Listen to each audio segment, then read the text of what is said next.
So Florida got a big win over Utah. Florida State got a nice win over LSU.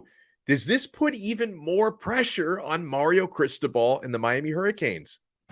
You are Locked On Canes, your daily podcast on the Miami Hurricanes, part of the Locked On Podcast Network, your team every day.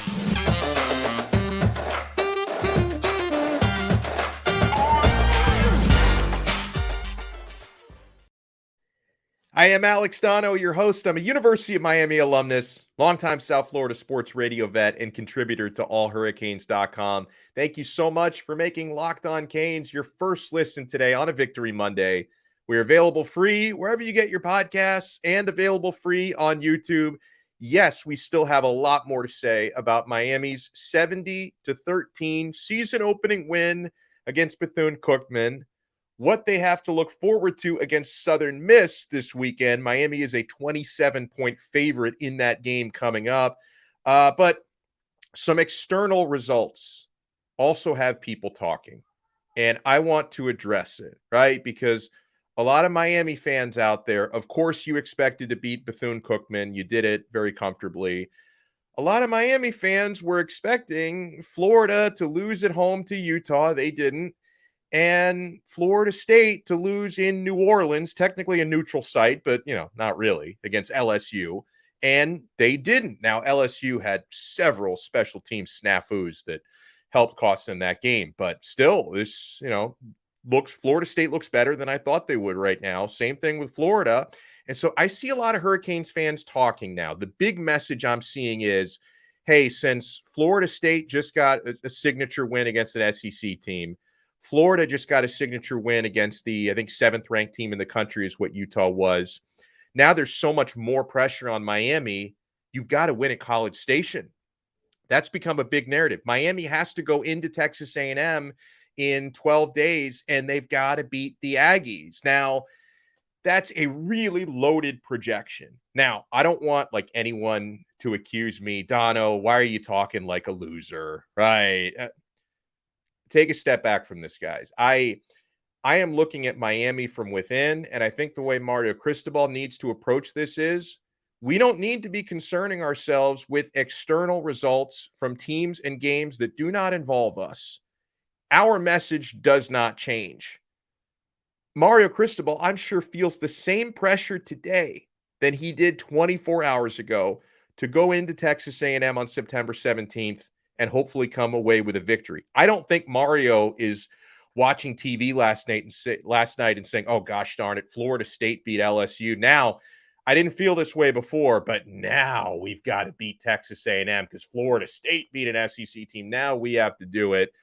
These are games and results that do not involve Miami in the slightest. I do think, and of course, I hope Miami will beat Texas A&M. I think they can. I think very tough place to play, but I think Miami can beat Texas A&M. Texas A&M, to me, better than Utah and definitely better than LSU. And you've got to go into College Station, which is one of the toughest road environments to play in. They pack 90,000 plus into that building at Kyle Field. They call it the 12th man for a reason. So, no, I'm not making excuses preemptively for Miami. I definitely think that from externally, if you look at the fans, right? And everybody thinks about, I'm going to be arguing with so many Florida State fans and Florida. If we go into College Station and get blown out, everyone's going to be going after Miami. Yes, from a fan standpoint, there is external pressure after seeing Florida State defeat LSU. And, I know that this is not, a conference rival, but, that was a really big win for Florida against Utah. And a lot of Florida fans and Florida State fans and Miami fans, they go at it, they banter and all that. Yeah, if you go into College Station, Miami, if they go in there and get blown out, yeah, it's going to make Miami look a little bit worse, right? So you've got to be competitive in that game. If you win that game, it's huge, right? That could be a signature win, early signature win for Mario, signature win for Tyler Van Dyke in his quest for the Heisman Trophy. But folks, results in games that do not involve Miami should not change our mindset whatsoever.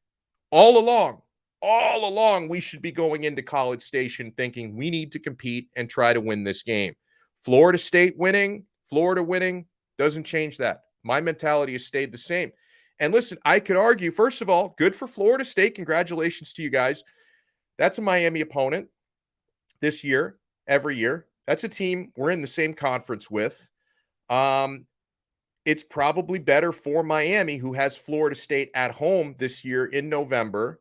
It's better for us if they win, because if Miami, then we hope they beat Florida State, get a little payback for last year, beat Florida State at Hard Rock Stadium, and that becomes a higher quality win if Florida State is better than we thought they were at that point. So beat Florida State, and if Florida State is like an undefeated team at that point, that's just going to be a higher quality win for Miami. So you got to put a positive spin on this stuff, guys. So no, I don't think this puts extra pressure on Mario and the Hurricanes because, guys, Mario is constantly putting his team and his own mentality in the pressure cooker. So I don't think it changes. I think you guys are thinking selfishly as fans. You now feel more pressure for Miami to go in there and perform, is the way that you look at it. So 70-13, Hurricanes took care of business against Bethune-Cookman. I'm going to give you the biggest 6 things that we learned about the Hurricanes. Some of these things we're really getting the sense of for the first time. Other things have been reinforced to us. Number one on my list, Mario Cristobal. He is running a very tight ship from a discipline standpoint. We knew that would be the case. He talked the talk about that, about setting the culture. He's walking the walk. Mario Cristobal runs a very tight ship. And I think if you're going to change the culture, you have to create culture shock, right? And he's creating that culture shock. So Cristobal, and people have been debating this, was he a little bit too animated on the sideline? He gave Cam Kinchins and the defense an earful after the celebration penalty from the Kinchins interception, which was a beautiful play on the field, by the way, spiked the football. They celebrated. Miami got flagged. Cristobal gave his defense an earful after that. Here's what Mario said about it after the game. You have to knock that out, he said. The rules are the rules. We don't play football on our own terms. We play football on the rules terms, he said. Cam Kinchins is a great human being, Mario said, a team leader, and he got excited and caught up in the moment. But we have to conduct ourselves in a manner where we expect to do that. That goes back to what Mario says. How we do anything is how we do everything. Like, you should expect interceptions, I think is what he's trying to say there. Now we need to go get our teammates and the stadium rocking. The self-glorification stuff, he isn't that. He is a good guy. So Cristobal referred to it as a teachable moment, right? He wants to set it into these guys. And I thought the flag was a little soft, by the way. I didn't think the official had to throw a flag there. Some will, some won't in that same exact situation. But Cristobal is trying to get the point across that, first of all, we need to act like we've been here before. But more importantly, if you're putting your team at risk for 15-yard unsportsmanlike conduct penalties, which is just giving free yards to the other team, that may not matter against Bethune-Cookman when you're winning the game by 57 points. That penalty didn't make a difference in the result. But giving 15 free yards away to the opponent, that's going to matter against Texas A&M. That's going to matter against Clemson. It's going to matter against Florida State and a handful of other teams you play on your conference schedule. So learn from this. Teachable moment. I dig it. And with other disciplinary stuff, talking about setting the culture, things we've learned over this past week. Players are not allowed to bring phones into meeting rooms, which seems like a no-brainer to me, but apparently they were allowed to do that before. That's out. You're not allowed to play video games the night before a game. That also seems like a no-brainer. So you are banned from bringing your PS5 or your Xbox, whatever we're on now, into the team hotel. No video games the night before games, which is great. Focus on the game plan. And also, I know how it goes with these video games. You start playing the game at like 9 p.m. Before you know it, it's 5 a.m. Where did the time go? I've been up all night. So cut that nonsense out of there, okay? So Cristobal, he's running a very tight ship. Second thing that's been reinforced to us based on the performance on Saturday, running the football is and will be the bread and butter to this offense. Now, you've got an excellent quarterback, 2 excellent quarterbacks. They're certainly going to be called upon to make plays, but the success of this offense is going to be dictated by running the football to set up the pass. That goes back to mentality.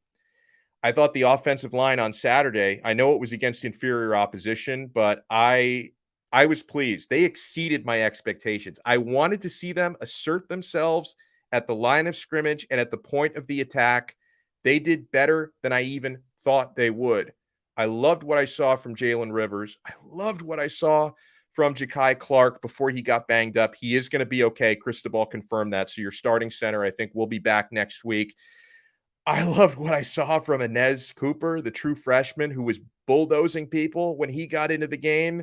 And Zion Nelson is going to be back dressed probably by this week. He'd been back in practice recently. I think they held him out for precautionary reasons. Miami's offensive line is going to be a lot better. Are they going to go and, run blocking especially was very encouraging to me because last year they were a lot better in pass pro than they were in run blocking. We are seeing these guys now looking like they're enjoying themselves run blocking down the field. A good stat for the running game was 0 negative plays. There was not a single play where a Miami ball carrier lost a yard. Everything was forward. That's a testament not only to the running backs who did very well, but to the offensive line for getting that initial push. Nothing was behind the line of scrimmage. I love that. The O-line didn't give up a sack. So pass protection, check. Okay. You had I don't know what I was about to say there. You had 7 rushing touchdowns, a team record. A lot of that is on the offensive line. Fantastic stuff there. And 305 team rushing yards, that's a huge victory for the offensive line and for the running backs. And man, I like Miami's running backs. We haven't even seen everybody yet this year. Henry Parrish showed me everything that he showed the last couple of years at Ole Miss. Really capable receiver out of the backfield, had 3 catches for 25 yards, very natural pass catcher, and just a well-rounded running back. This guy can get outside, can run between the tackles, can make some moves, can make guys miss. 108 yards, 3 rushing touchdowns. Thank you, Henry Parrish. He's going to be always one of Miami's top 2 running backs this year. When Jalen Knighton is ready to play, I think he could have played if he had to on Saturday, but he and Jalen Knighton are going to be like 1A and 1B. Those are the co-starters. Thad Franklin, I know we talked about him on our Sunday review. 8.7 yards per carry in the game. Stop calling him a short yardage back. He may be Miami's best short yardage back, but he's not just a short yardage back. This guy is quicker than he looks. He's strong as an ox. He's really hard to tackle. He can catch as well. He showed that a couple times last season. So Thad Franklin was excellent. And we haven't seen Jalen Knighton yet. He'll probably debut this weekend. We haven't seen Don Chaney yet this year. We're probably not going to see him for a few more weeks, but he is going to return at some point. Unfortunately, we won't see Trevante Citizen. He's out for the year, but we're going to see Chaney a little later. We're going to see Knighton sooner rather than later. And Miami's got some walk-ons who can play, right? Terrell Walden looked good. I think 42 or something. He scored a touchdown. I think the one with 42 yards, about 7 yards per carry, was the new guy, Lucius Stanley, who just stepped off a plane. He's already contributing. The transfer from UAB, and Devon Perry, the redshirt 5th-year senior walk-on, had some good plays as well. So, yeah, running the football will be the bread and butter of this football team. We're going to have more takeaways when we come back. I've got to talk about the performance from the quarterbacks. We've got to talk about who the second wide receiver is going to be outside of Xavier Restrepo, and I've got some suggestions for defensive personnel. Okay. I think the starting lineups in the upcoming weeks could look a little bit different than they looked on Saturday. Keep it locked right here to Locked On Canes. And guys, if you haven't tried Built Bar Puffs yet, you are depriving yourself of one of life's greatest joys. Guess what? There's a new flavor. Ready? Delicious, indulgent cookie dough covered in chocolate. Built has done it again. Let me introduce you to our new favorite, mine and yours, cookie dough chunk puffs. They have a light and chewy texture, real cookie dough chunks, and of course, they're covered in 100% real chocolate. I just had one for breakfast, guys. All of the joys of eating cookie dough without the hassle of making it. Plus, it's healthy for you. Cookie dough chunk puffs are only 160 calories. They have a whopping 15 grams of protein. Run to Built.com to snag a box for you and your family. And like all Built bars, the new cookie dough chunk puff is covered in 100% chocolate. That means they're healthy and tasty. chocolate-covered cookie dough with a light, fluffy texture. They're so good, guys. I eat like 2 of these a day. What's great about Built is all of their bars are made with collagen protein, which your body absorbs more efficiently, and it provides tons of health benefits. Eat something that tastes good and is good for you. You're going to love the new cookie dough chunk puff, whether you need a snack for your workout, a late night treat, or just grab a quick bite. Built is the perfect protein bar, and they taste better than a candy bar. So ditch the calories, the fat, and the sugar. Grab yourself a Built bar. Go to built.com and use our promo code LOCKEDON15 to get 15% off your order. Use promo LOCKEDON15. Thank you so much for making Locked On Canes your first listen and your first watch today. We're available free wherever you get your podcasts and available free on YouTube. Let's talk a little bit about Miami's defense. They're going to be challenged more this week, although Bethune-Cookman had that really good transfer quarterback who, they had trouble containing him. He made some plays outside the pocket. Southern Miss is better. And you know who plays for Southern Miss? Dude, if this guy scores a touchdown, it's going to be hard for me not to be happy for him. I will be happy for him. Obviously, I hope Miami wins the game, but Frank Gore Jr.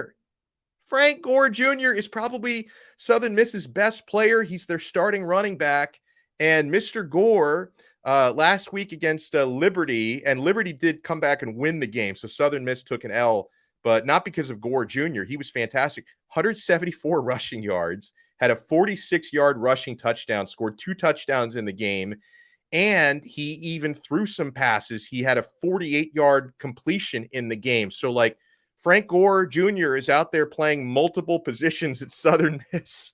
I hope Miami can contain him. And, if he does a little work, I'll be happy for him because I've never met Frank Jr. before, but Frank Sr., what a guy. One of the best running backs in Miami history, one of the best running backs in NFL history, and just one of the nicest dudes you'll ever meet. So I'm happy his son is doing well. I hope his son doesn't do that well this coming weekend. So you have to watch out for Frank Gore Jr. And okay, so this is nitpicky when you win a game 70-13. And the defense, it got better as the game went on. I didn't like their first stand defensively, Bethune-Cookman's first drive, because they did allow Bethune to convert a 3rd and 23 in their own territory to keep the drive alive, march down for a field goal. They scored a touchdown later in the game. Miami only gave up 13 points. Nitpicky, I get it. But the defense, they did show some of the same issues from last season, and it's some of the same players giving you some of those same issues. So I'm wondering if Miami has some options to maybe shake up the starting lineup a little bit. I think moving forward, you might want to consider starting someone like Daryl Porter, who transferred in from West Virginia, or Isaiah Dunson at the cornerback spot that DJ Ivey started in, because I really want Ivey to have a great season. He's been a great practice player for the last several months. Unfortunately, I didn't see all of that from practice translate into the game. So, I wonder if Miami might shake it up and Ivey's still going to play. There's going to be rotation there, but I wonder if you might consider giving more snaps to people like Porter or Dunson. Miami's got some even younger guys like Malik Curtis, who can get into the mix, and Chris Graves, who's a true freshman. But, if you're looking for a little bit more experience, a guy like Daryl Porter could be more of an immediate answer. Tyreek Stevenson on the other side, he did have a blown coverage in this game, but I don't worry about Tyreek. I know he's going to be fine. I think he's going to be one of Miami's standout defensive players. But yeah, you have to wonder there. And also at linebacker, Corey Flagg, I wonder if he's going to be holding down that starting Mike spot all season, because, he's got Caleb Johnson breathing down his neck, who definitely has more athletic upside, more strength and power and size, and really experienced as well. They're both experienced, right? Flagg and Johnson. I mean, Johnson's 24 years old, transfer from UCLA, one of Miami's more important transfers. So I wonder if you might shake things up there a little bit, because listen, defensively, it wasn't perfect. I thought the offense actually outplayed the defense, which I wasn't expecting in Saturday's win.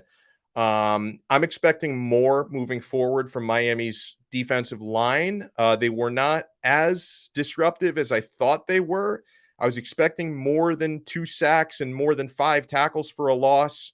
I think that unit's going to be okay because I don't think it's a coincidence how well they played throughout fall camp, especially when you see Miami's offensive line is probably better than some of you gave it credit for. And the D line was dominating that O line throughout practices. So I think the D line's going to be okay. You know, thankfully, Leonard Taylor he suffered a stinger, so he was in a lot of pain when he got hurt on Saturday, but he's going to be fine. Taylor's going to be really important on this defensive line. So will Daryl Jackson be, who I thought played pretty well. Akeem Mesidor, Mitch Agude, Jafari Harvey, Chance Williams, Jared Harrison Hunt, who I like a lot. So Miami and Nigel Lee Kelly, true freshman, is going to shine at some point this year. So there's a lot of quality bodies on that defensive line that were not as disruptive as I expected. But after a 70-13 win, you nitpick a little bit, okay? So I wonder if you'll shake up the starting lineups and personnel. Like I don't expect the starting lineup against Texas A&M to look exactly the way that it looked against Bethune-Cookman. I'll just say that. I think there might be a couple of tweaks that you want to make there. Going back to the offense, I do want to pat the quarterbacks on the back. You've got 2 very high-level quarterbacks. Miami's very blessed in that department. If Tyler Van Dyke wasn't here, Jake Garcia would probably be a Heisman candidate. I think he's that capable, but Tyler Van Dyke is just slightly better. So, kudos to both of them. They were basically perfect. TVD 13 for 16, 198 yards, 2 touchdowns. Garcia was 8 for 8 for 88 yards, a lot of 8s in there. You really couldn't ask him to do more than what he did. And, Tyler Van Dyke, the throw that he made to Xavier Restrepo for that 52-yard gain, that was an NFL caliber throw. And if Miami is going to have going back to that pressure that we talked about, if you're a Miami fan and you now feel even more pressure to beat Texas A&M because you just saw Florida get a signature win and Florida State already get a signature win, if you're feeling more pressure now against Texas A&M, at least you can rest assured you've got a quarterback who is capable of being one of the best in the country. That if Miami doesn't beat Texas A&M, I don't think it's going to be Tyler Van Dyke's fault. I don't. I think Tyler Van Dyke is going to do whatever he can to keep you in that game. I think if Miami loses to Texas A&M, it's probably going to be more about the defense having lapses and maybe the offensive line getting overwhelmed. I hope that doesn't happen, but if you lose that game, it's not going to be because of your quarterback. I think you're in very good shape. Tyler Van Dyke could start on almost any team in the country, and Garcia could start on probably the majority of the teams in the country, is how good of shape Miami is in from the quarterback standpoint. Wide receiver, we did talk about this a little bit in our review episode yesterday, so I encourage you to check that out as well in case you missed it.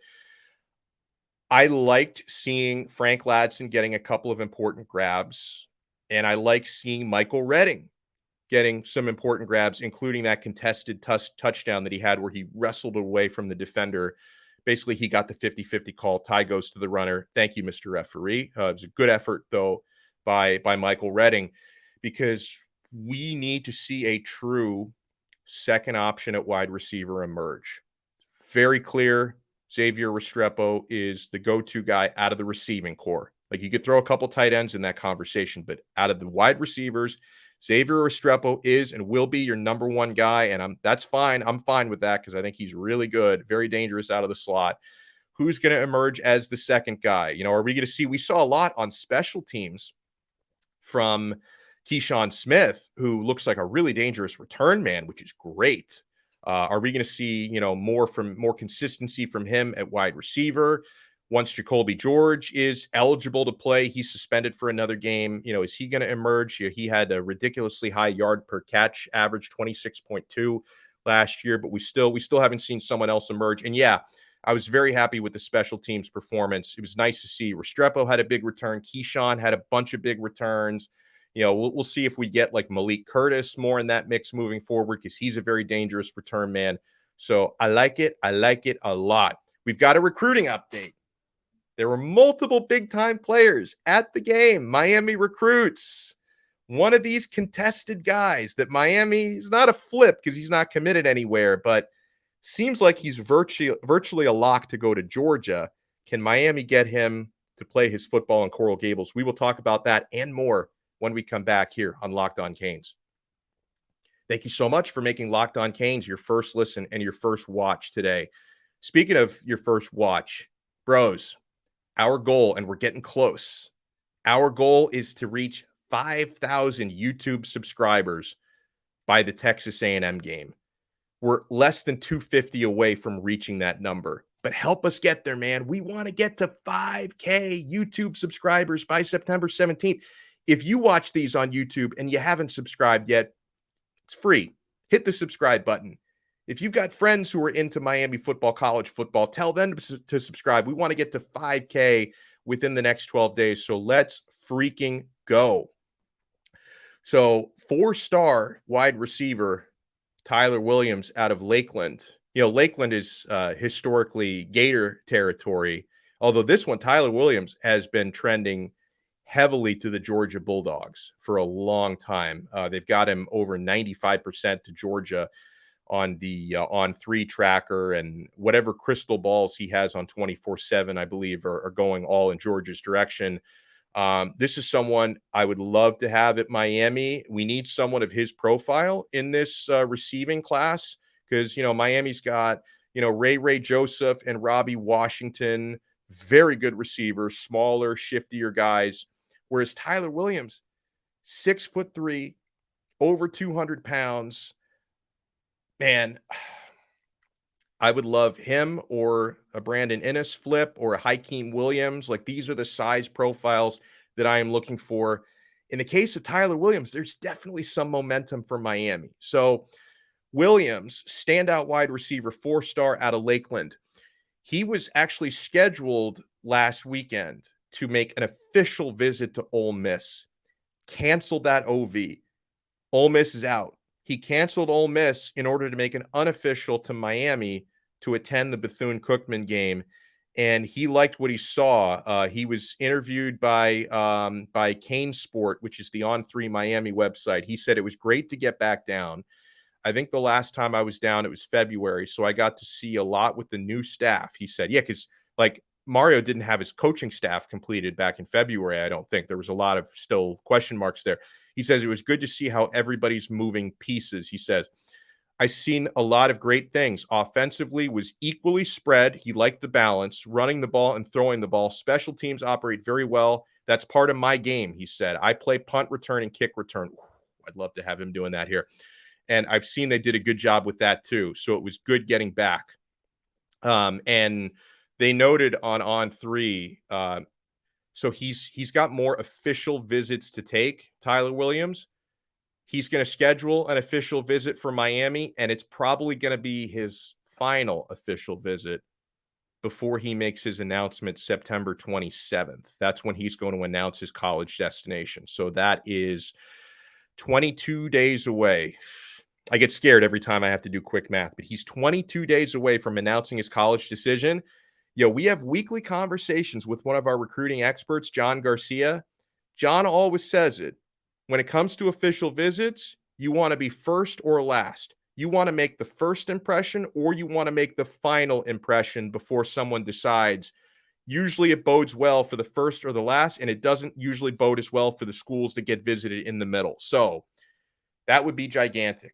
If Miami gets his final official visit before announcing, that could shift some momentum for the Canes. And still, to this point, just if I play the odds and I play the sentiment, I'm still just going to default to saying Williams is favoring Georgia because he's still trending there.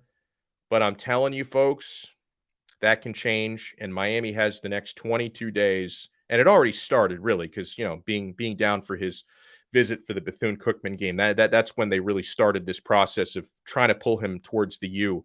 Miami's got a lot of time to make up some ground here. So we'll see. We'll see if the Canes can surpass Georgia by the time he announces. I'm going to be in Coral Gables today, talking with Mario, Kevin Steele, Josh Gaddis. We'll post more videos on the YouTube channel. Thank you for listening to the audio as well. Make sure you subscribe. Apple Podcasts, Spotify, Odyssey, wherever you get your pods. And my friends, make sure you make your second listen the Ultimate Pro Football Preview 2022. It's an 8-episode extravaganza to get you ready for the NFL season. The local team experts of the Locked On Podcast Network, plus a betting angle from Lee Sterling of Locked On Bets, all combining into the Ultimate NFL Preview. Search Ultimate Pro Football Preview 2022 on your Odyssey app, YouTube, or wherever you get your podcasts.